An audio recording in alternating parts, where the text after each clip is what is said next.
ஏன் ராக்கெட் ராஜா ஏன் வந்து பின்னாடி வர முடியல அப்படின்னா, நீங்கள் 16, 18, 32 சம்பவங்களை கடந்துறீங்க. பேட்டி கொடுக்குறீங்க, அதில் என்ன சொல்கிறீங்க, போலீஸ் கிட்ட இருக்கிற ஆயுதத்தை விட என்கிட்ட இருக்கிற ஆயுதம் பெருசு அப்படிங்கிறீங்க.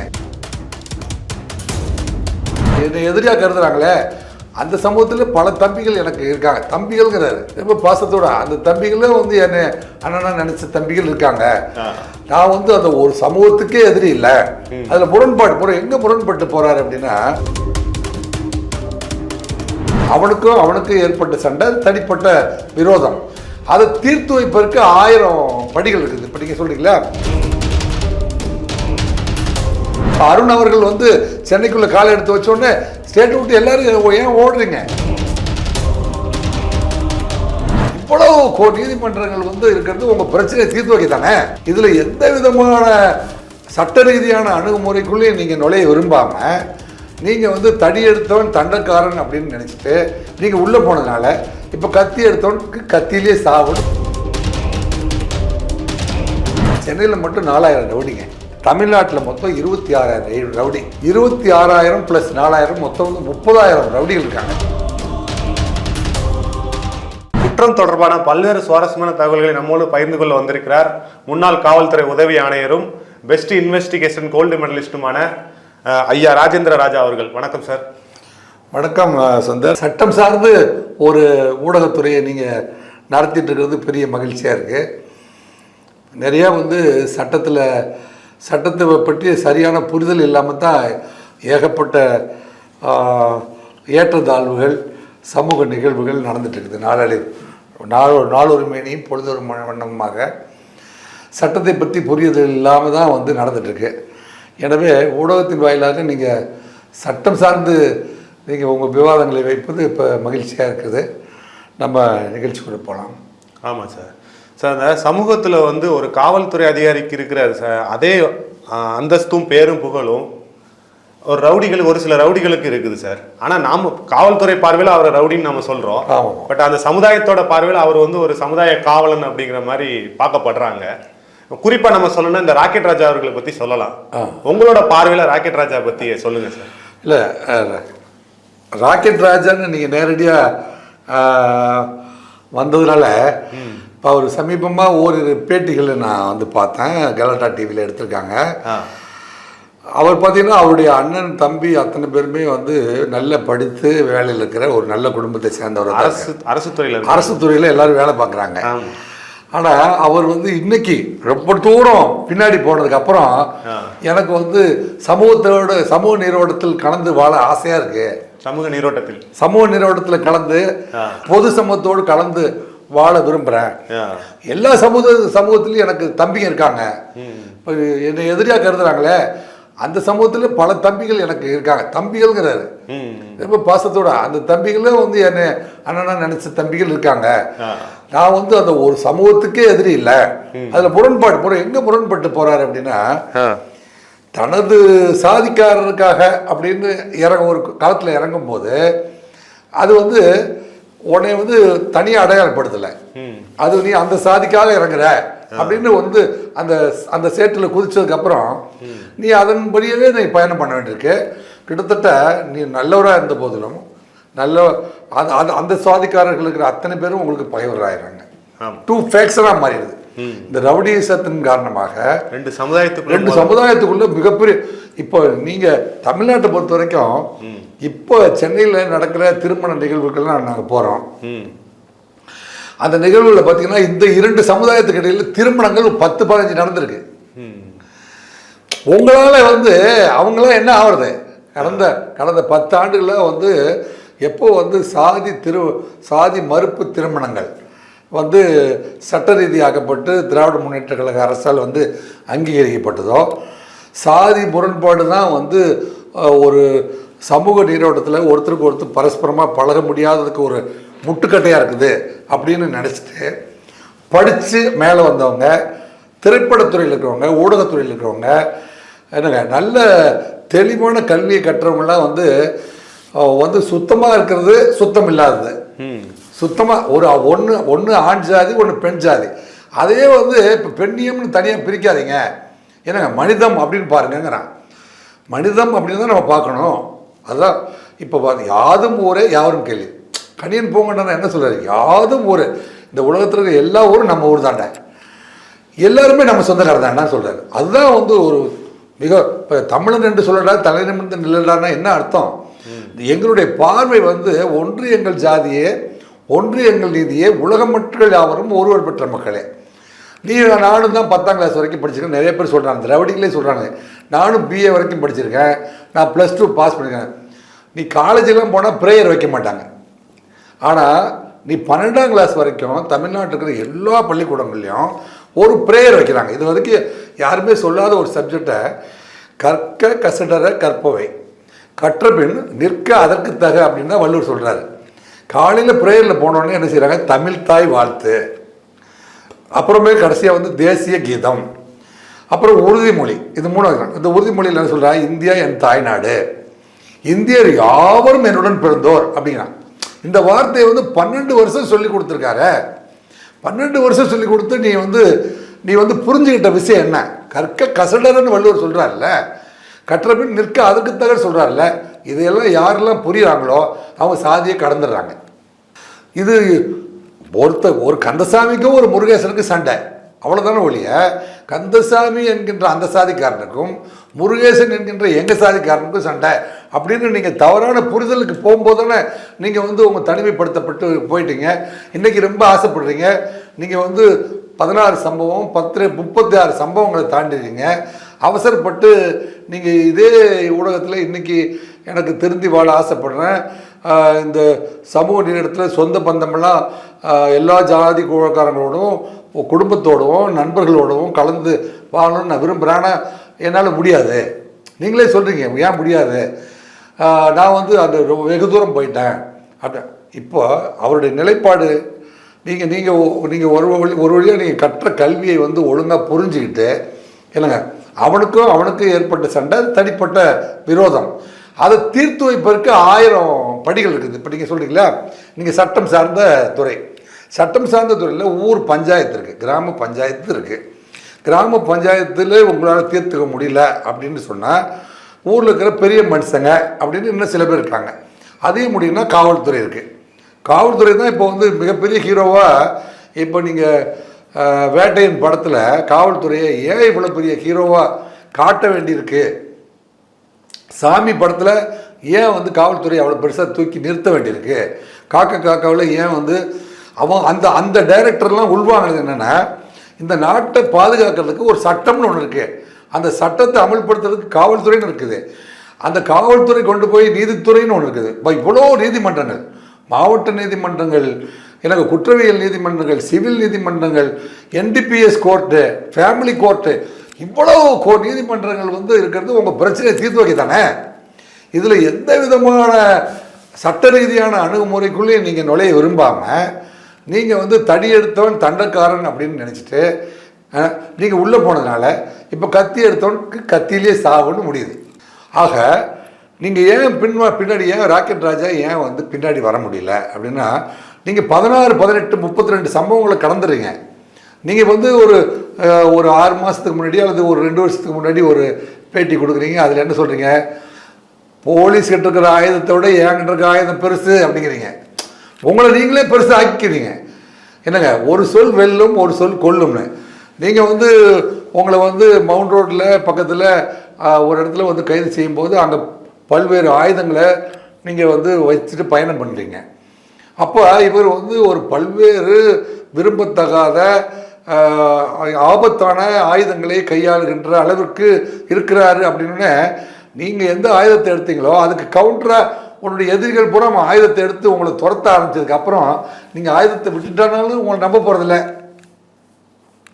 ஆக உங்கள் முடிவு வந்து என்ன அப்படிங்கிறது உங்களுக்கு இப்போ சம்பவ செந்திலும் இவர் மொட்டைகிருஷ்ணன் 2 பேருமே வழக்குரைஞர்கள். கடவுள் வந்து கடவுளை விடுங்க. இப்போ வந்து இந்த சமூகம் வந்து உங்களுக்கு நல்ல பெற்றோரை கொடுத்து +2 பாஸ் பண்ண வச்சு சட்டம் படிக்க வச்சு நீதிமன்றத்தில் என்ரோல் பண்ணி நீங்கள் பார்க்க வேண்டிய வேலை பார்க்காம நீங்கள் வந்து குற்றவாளிகளோடவே சேர்ந்து குற்றவாளிகளை பெயிலில் எடுத்து கொடுக்குறது, அவருக்கு உதவி செய்வதுமே 24 மணி நேர வேலையாக நீங்கள் எடுத்துக்கிட்டதுனால இப்போ ஓடினான் வாழ்க்கையின் ஓடத்துக்கே ஓடினான்னு நம்ம நாட்டை விட்டே ஓடி போய் எங்கேயோ தலைமறைவாக இருக்க வேண்டிய சூழ்நிலை. நீங்கள் யாருமே ஸ்டேட்டில் இல்லையே. இப்போ அருண் அவர்கள் வந்து சென்னைக்குள்ளே காலை எடுத்து வச்சோடனே ஸ்டேட்டை விட்டு எல்லோரும் ஏன் ஓடுறீங்க? இப்போ நீங்கள் சுந்தர் ஓட போகிறதில்ல, தம்பி கிருஷ்ணன் ஓட போகிறதில்ல. அந்த யாரெல்லாம் வந்து வெடிகுண்டு பக்கத்துலேயும் கள்ளத்துப்பாக்கி பக்கத்துலேயும் யாரெல்லாம் வந்து கத்தி பக்கத்துலேயும் பிறந்த நாளுக்கு வந்து பட்டா கத்தி வச்சு கேக் வெட்டினீங்களோ நீங்கள் தானே ஓடிட்டுருக்கீங்க. இப்போ கால் கட்டு போடுறாங்க, பாத்ரூமில் வலிக்கி விடுறாங்க. சாதாரண மக்கள் ஒரு வாத்தியாரோ அல்லது ஸ்கூல் டீச்சரோ போய் வலிக்கி விழலையே. வலிக்கி விழுந்தவங்க அத்தனை பேருமே வந்து சட்டத்தை மீறியவர்கள் அல்லது சமூக நீரோட்டத்தை விட்டு ஒதுங்கி வாழ்ந்தவர்கள் அல்லது சமூக நீரோட்டத்துக்கு எதிராக வந்து பயணம் பண்ணவங்க தானே. இப்போ ஆல்வேஸ் கீப் லெஃப்ட்னு போட்டிருக்குது சுந்தர், ரோட்டில் ஆல்வேஸ் கீப் லெஃப்ட்னு போட்டிருக்கு. நீங்கள் வந்து ரைட்டில் ஏறினா விபத்து நடந்துடும்ல. நீங்கள் ஏதாவது ஒரு ரோடு எடுத்துக்கங்க. இப்போ நீங்கள் மவுண்ட் ரோடு எடுத்துக்கங்க அல்லது இங்கேருந்து திருச்சி ரோடு எடுத்துக்கங்க. கீப் லெஃப்ட்னு வந்து ஒரு போர்டு போட்டிருக்குங்க. நீங்கள் அந்த லெஃப்ட்டில் போனால் நீங்கள் ஊர் போய் சேருவீங்க. ரைட்டில் ஏறினா விபத்தாகி நடுவில் விழுந்துருவீங்கள. இதுதான் வாழ்க்கைக்கும் பொருந்தும். ஆக அவரெல்லாம் வந்து என்ன செய்யலாம், பொது மன்னிப்பு கோரி வந்து பொது மன்னிப்பு. இப்போ நீங்கள் ஏன் ஸ்டேட்டை விட்டு இத்தனை பேர் ஓடுறீங்க?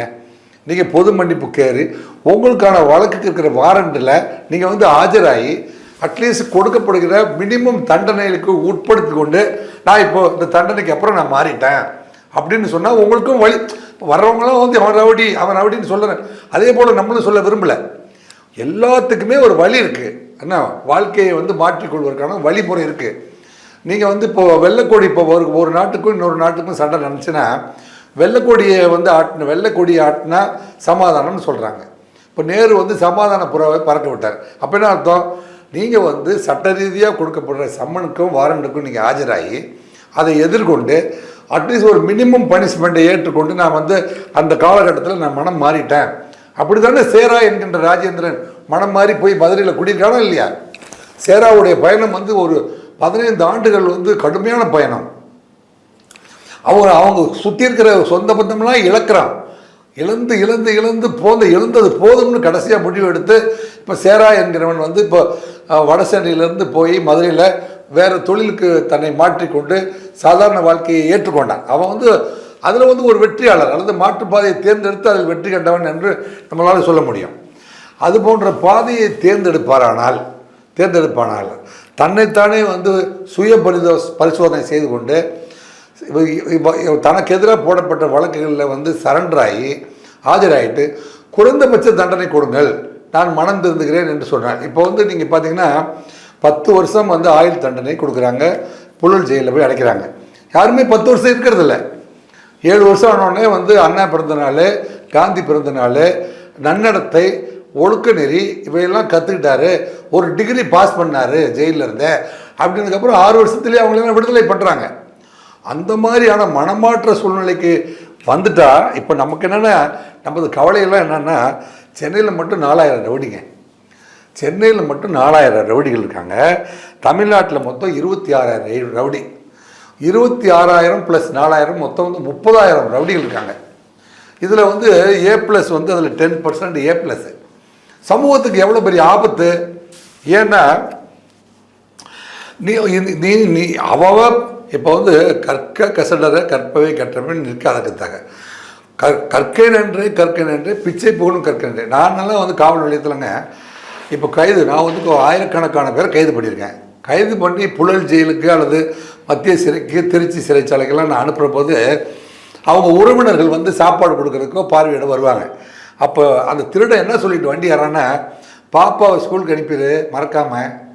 நீங்கள் இந்த கோர்ட்டில் கொண்டு போய் ஆஜர்படுத்தும் போது பார்த்தீங்கன்னா பஸ்ஸில் உட்காந்துருப்பான். இந்த சொந்தக்காரங்க வந்து பிரியாணி அல்லது சாப்பாடு வாங்கி கொடுப்பாங்க. அப்போ நாங்களாம் எஸ்கார்டு போயிட்டு அங்கேருந்து கவனிக்கும் போது எங்கள் காதில் என்ன, பாப்பாவை ஸ்கூலுக்கு அனுப்பிடு, பாப்பாவை ஸ்கூல், இப்போ தம்பி நல்லா ஸ்கூலுக்கு போகிறானா. அப்போ எல்லாருமே வந்து ஸ்கூலுக்கு போனால் நம்ம குடும்பம் ஒழுக்கமாக வந்துடும் அப்படிங்கிறத மிகப்பெரிய லெவலில் உள்வாங்கினது தான் தமிழகம். உள்வாங்கினதுனால தான் இன்றைக்கி தமிழகம் வந்து அண்டர் டெவலப்லேருந்து டெவலப்பிங்கில் ஆகி இன்றைக்கி தமிழகத்தில் இருக்கிற இந்திய மேப்பில் முதன்மை மாநிலமாக வந்து பயணம் செய்கிறதுக்கு வந்து முயற்சி எடுத்துக்கொண்டிருக்கிறது. என்னங்க அப்பேற்பட்ட சூழ்நிலையில் கிட்டத்தட்ட 30,000 பேர் ரவுடிகளாக வந்து வலம் வந்து கொண்டிருக்கிறீங்க என்றால் அவர்களெல்லாம் மாற்றுறதுக்கு வந்து செப்பரேட்டாக ஒரு டிபார்ட்மெண்ட் இது வரைக்கும் ஏற்படுத்தவில்லை. எனவே தனி ஒரு மனிதன் திருந்தி விட்டால் சிறைச்சாலைகள் தேவையில்லைங்கிறான். ஸோ தனி மனித ஒழுக்கம், தனி மனிதன் மனம் திருந்துவதற்கு என்னென்ன வாய்ப்புகள் அப்படிங்கிறத வந்து ஊடகத்துறையின் வாரமாக இப்போ வந்து இது போன்ற நீங்கள் குறிப்பிட்ட ரவுடி மட்டுமல்லாமல் இந்த 30,000 ரவுடிகளுக்கும் நம்ம சொல்கிற தகவல் என்னன்னா, என்னங்க, ஒழுக்கம் விழுப்பம் தரலான், ஒழுக்கம் உயிரினும் ஓம்பப்படும் சொல்கிறாங்க. என்னங்க, ஒழுக்கத்தோடு வாழ்ந்து முடிக்கிற வாழ்வு தான் வந்து மனித பண்பில் சிறந்த பண்பு. என்னங்க, இதில் வந்து நீங்கள் வந்து ஒழுக்கம் தவறி யாருக்கோ எதிரியா அல்லது யாரையோ பழித்து இருப்பதனால கடைசியில் வாழ்நாள் முழுவதும் நிம்மதியற்ற ஓட்டம், பயம், என்ன பதுங்குதல், பயம், ஒரு குற்றத்தை மறைப்பதற்கு இன்னொரு குற்றம், இன்னொரு குற்றத்தை மறைப்பதற்கு இன்னொரு குற்றம்.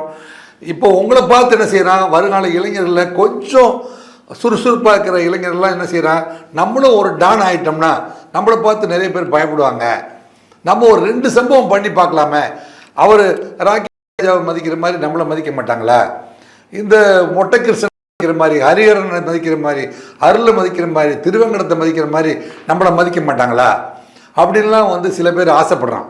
அதனால் உங்களோட சமூகம் சேர்ந்து பொல்யூட் ஆகிட்டு இருக்குது. அதனால மனம் திருந்துங்கள்னு சொல்கிறோம். எனவே யாராவது மனம் திருந்தணும்னு நினைக்கிங்களா, உங்களுக்கு எதிராக போடப்பட்டிருக்கிற உங்கள் மேலே C+ போட்டிருக்காங்க, அல்லது B போட்டிருக்காங்க, A போட்டிருக்காங்க, A+ போட்டிருக்காங்க, உங்கள் மேலே எத்தனை வழக்குகள் இருக்குது, அந்த வழக்குகள்லேருந்து திரும்பி வர்றதுக்கு என்ன வழி அப்படின்னு உட்காந்து ஒரு 10 நிமிஷம் யோசிச்சிங்கன்னா, அல்லது யோசனையில் உங்களுக்கு முடிவே தெரியல அப்படின்னா, தயவு செஞ்சு உங்கள் மீது போடப்பட்ட வழக்குகளுக்கு வந்து சாட்சிகளை மிரட்டாமல் ஏதாவது ஒரு வழக்கில் தானாக முன் வந்து ஒத்துக்கொண்டு உள்ளே போய் உட்காந்து 1 வருஷமாக 2 வருஷமாக யோசனை பண்ணுங்கள். திரும்பி வரும்போது மனம் திருந்தி வாருங்க. என்னங்க, அப்போ இயேசுநாதருடைய கொள்கைப்படி சொல்லி இந்து மத கொள்கை எல்லாமே சொன்னால், எப்போது மனம் திறந்து உனது பாவங்களை 2 கைகோரம் போக்கி அறிக்கை செய்கிறாயோ அப்போதே வந்து இறை சக்தி உன்னிடம் வந்துவிடும். ஏன்னாங்க, எல்லாம் வல்ல பரம்பொருள்னு ஒன்று இருக்குது, அல்லது இயற்கை சக்தின்னு ஒன்று இருக்குமானால் நீ மனம் திருந்தி உன் பாவங்களை வந்து உணர்கிற போதே இறை சக்தி உங்களுக்குள்ளே வந்துருங்கிறான். இதுதான் வந்து வாழ்வியல், வடிவமைக்கப்பட்ட வாழ்வியல். வடிவமைக்கப்பட்ட வாழ்வியலே புரிஞ்சுக்காம நீ மனிதனை அரிது மானிடராய் பிறத்தல் அரிது, அதினும் அரிது கூழ் குருடு செவிடு என்று பிறத்தல்ங்கிறான். அப்படி ஒரு அரிய பகைவன் 7 ஜென்மத்தில் வந்து அதாவது பூண்டாய் புல்லாய் எறும்பாய் மீனாய் தவளையாய் அப்படிலாம் மாறி தான் வந்து மனித பிறவி ஒரு முறை வருது அப்படிங்கிறலாம் வந்து வரலாறு சொல்லுது, அல்லது சமூகம் சொல்லுது, சமூகம் நம்புதுன்னு வைங்களேன். இப்பேற்பட்ட ஒரு அரிய மனித பிறவியில் நம்ம வந்து தவறான ஒரு வாழ்க்கையை வாழ்ந்து நம்ம அந்த பிறந்து பெயர் வைத்த அந்த உருவத்திற்கு அல்லது அந்த அந்த பெயருக்கு ஒரு பழிச்சொல்லை வாங்கிட்டு செத்து போனதுனால நீங்கள் என்ன மிச்சம் கொண்டு போகிறீங்க, எதை மீதி எடுத்து செல்ல போகிறீர்கள் அப்படிங்கிறத வந்து உணர்ந்து கொண்டு, என்னங்க, இந்த ரவுடிகள் அத்தனை பேரும் இப்போ உங்களை இப்போ போலீஸ் ஸ்டேஷன் வைக்கிது, யாரெல்லாம் பாதிக்கப்படுறாங்களோ அவங்களாம் போய் முறையிட்டால் அவங்களுக்கு நீதி வழங்குறாங்க. நாங்களாம் வந்து ரவுடி ஆகிட்டோம், எங்களையெல்லாம் திருத்துங்க அப்படின்னு சொல்கிறதுக்கு எங்கே உங்களுக்கு வந்து இண்டிவிஜுவல், அதாவது முறைசாரா கல்வின்னு சொல்லுவாங்க, அதை தான் வந்து தம்பி சுந்தர் வந்து இப்போ ரெடி பண்ணி எங்களையெல்லாம் பேச வைக்கிறார். சார், இந்த மாதிரியான ரவுடிகள்லாம் திரும்பி வர்றதுக்கு என்ன சார் வழி அப்படின்னு கேட்குறார். நாங்கள் வந்து உங்களுக்காக தான் இதை வந்து யோசித்து இந்த டாப்பிக்லேயே வந்து பேசுகிறோம். தயவு செஞ்சு நீங்களாம் என்ன செய்யுங்கன்னா, உங்கள் மீது போடப்பட்ட ஏதாவது ஒரு வழக்கை வந்து ஒத்துக்கொண்டு உள்ளே போய் நல்லா சிந்திச்சு, ஏதோ இப்போ பட்டம் படிப்பதற்கான வாய்ப்பு இல்லை சார், எங்கள் அப்பா படிக்க வைக்கல, எங்கள் அப்பா வந்து அப்போவே படிக்க வச்சு, இப்போ படிக்க வைக்கிறேன்ப்பா, இப்போ தான் வந்து உங்களுக்கு வந்து தையல் கலை கற்றுக் கொடுக்குறாங்க, சமையல் கலை கற்றுக் கொடுக்குறாங்க, தச்சு வேலை கற்றுக் கொடுக்குறாங்க ஜெயிலில். அதுலனா பட்டப்படிப்பு படிக்கலாம், நீங்கள் அங்கே உள்ளே போயிட்டு வக்கீலாக திரும்பி வரலாம், உள்ளே போயிட்டு என்ஜினியராக திரும்பி வரலாம், உள்ளே போயிட்டு தமிழ் அறிஞர்களாக திரும்பி வரலாம். இப்போ ஜவஹர்லால் நேரு, மகாத்மா காந்தி, காமராஜ் போன்றவங்களாம் சிறை பறவைகளாக இருந்திருக்காங்க. சிறையில் போய் தான் வந்து அவங்க தங்களை ஆயப்படுத்தப்படுத்தி மிகப்பெரிய தலைவர்களாக வந்து சேர்ந்தாங்க.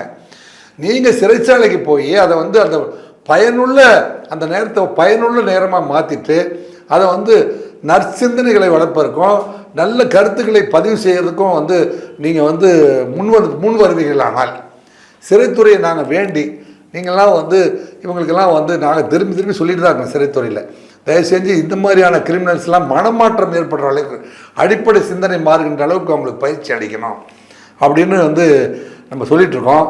அந்த படிக்கு இவங்கெல்லாம் வந்து மனநிலையை மாற்றி கொண்டார்கள் என்றால் கிட்டத்தட்ட இந்த 30,000 பேர்கிட்ட இருந்து இந்த தமிழ்நாட்டை காப்பாற்ற முடியும்னு நினைக்கிறேன் சுந்தர். ஓகே, நன்றி, வணக்கம் சார். தேங்க்யூ.